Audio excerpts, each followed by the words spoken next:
presented by Ragini Music.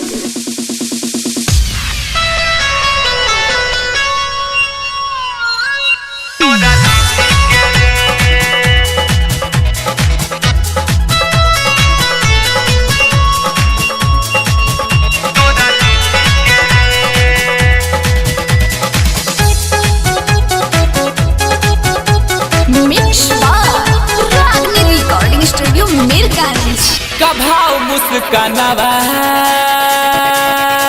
तोरा लीची के रे कभाव बपाया लावा तोरा लीची के रे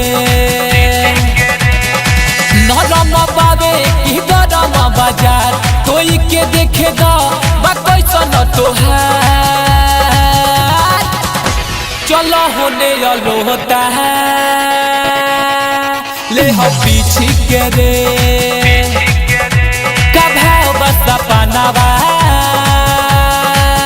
तोरा लीची के रे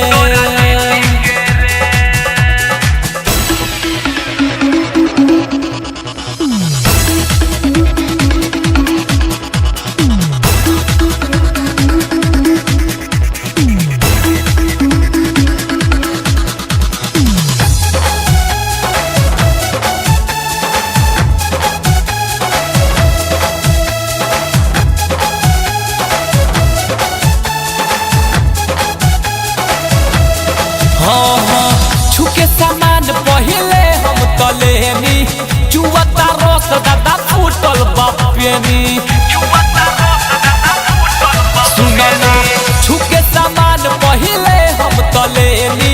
चुवता रस दादा फूटल बापेनी लागता ताजा खाए में माजा माल लगे रसदार देखत बारे ऐसे तो पीसी के रे कभाव अफसानावा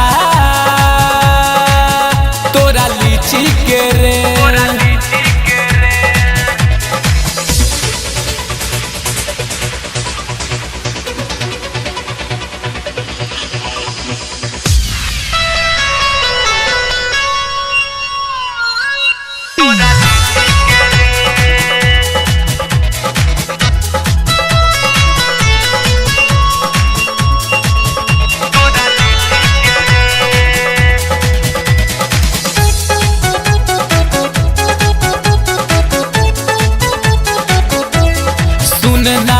देवे के बात करो ना बबी माना